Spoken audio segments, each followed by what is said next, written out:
I'm Margot Politis. Welcome to Study English Ielts Preparation. Today we're going to look at using the word say in 4 different ways. To give examples, to narrow down, to quote, and as a filler. Our story looks at the anti-cancer qualities of the ginseng plant. Listen for the word say. What they've found, say in the case of ginseng, is that it is something that is difficult and slow growing in the wild and even in field cultivation.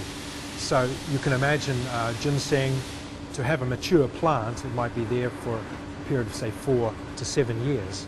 While it's in the ground, it can suffer from pest problems.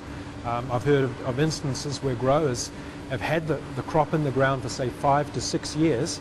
They've been keen to keep it that extra year or two to say form the right shape of the ginseng plant, and then they've been struck by pests virtually overnight.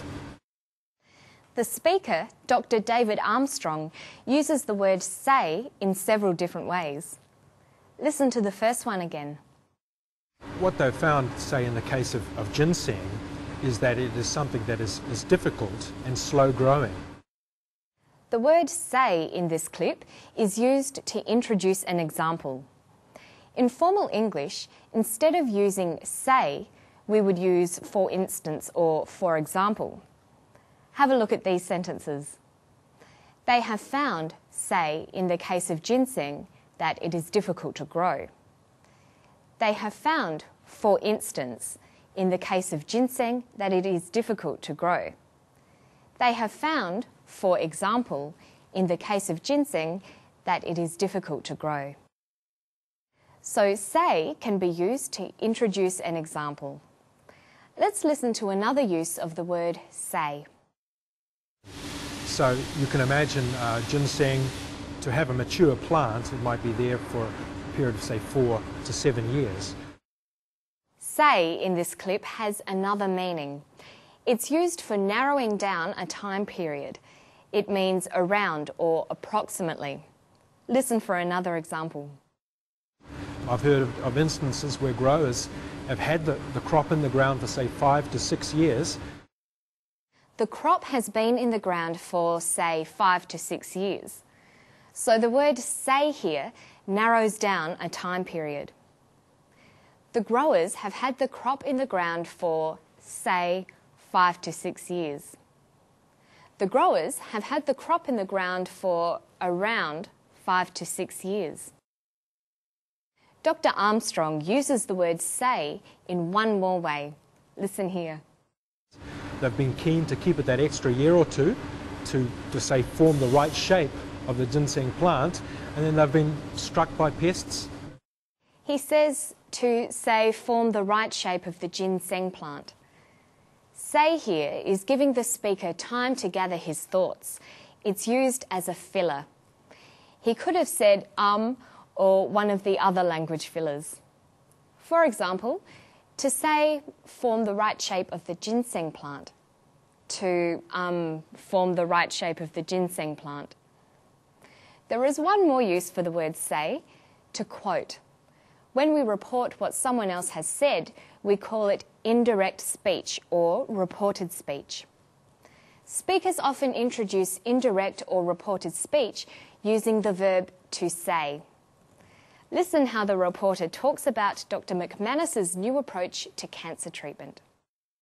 Dr. McManus says it's a whole new approach to cancer treatment, using the slower-acting, milder, traditional herbal compounds as well as Western cancer drugs to try to make conventional treatment more effective. The reporter is quoting Dr. McManus. She is talking about something that he has said. Dr. McManus says it's a whole new approach. So we've looked at 4 different uses of the word say in that one short story. This one word, say, turns out to be very useful in English.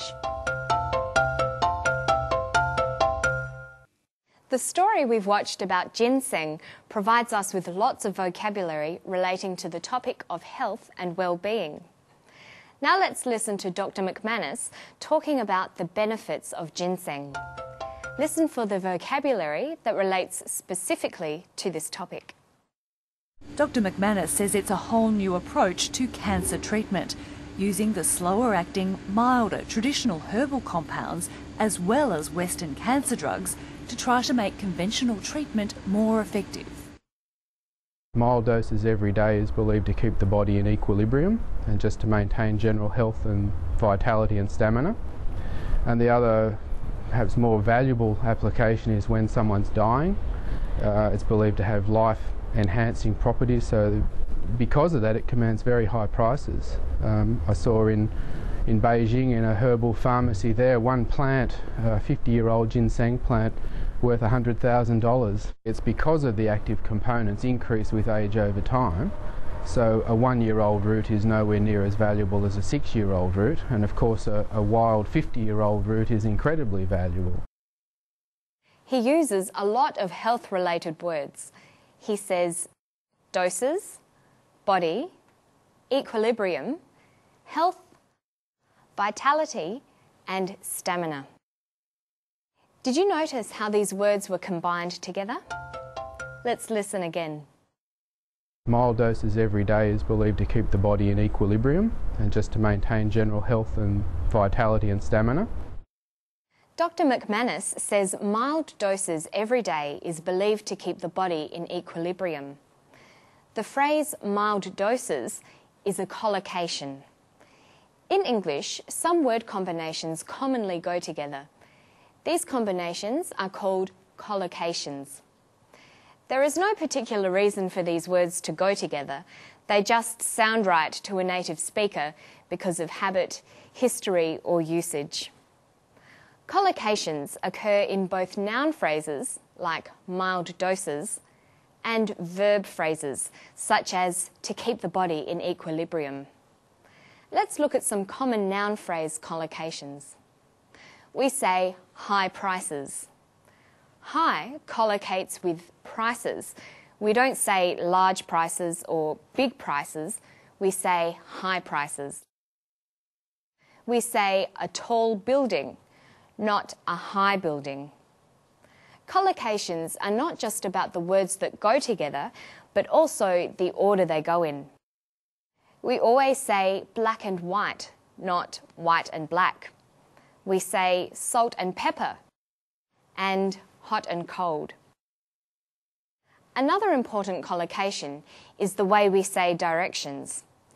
English speakers always say north, south, east and west in that order. The topic of today's story is a collocation as well: health and well-being. These nouns are often used together in this order. Listen to Dr. McManus again. You'll hear him use a number of other collocations, such as general health, valuable application, life-enhancing properties, and high prices. Mild doses every day is believed to keep the body in equilibrium and just to maintain general health and vitality and stamina. And the other, perhaps more valuable application is when someone's dying. It's believed to have life-enhancing properties, so because of that it commands very high prices. Choosing the right word combination will make your speech and writing sound more natural. Also, choosing the best collocation will enable you to express yourself more clearly and precisely.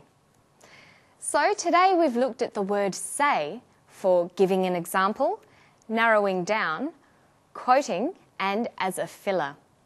We also looked at some collocations relating to health words. Don't forget that you can go to our website for the transcript, study notes and exercises for today's story. And I'll see you next time for Study English. Bye-bye.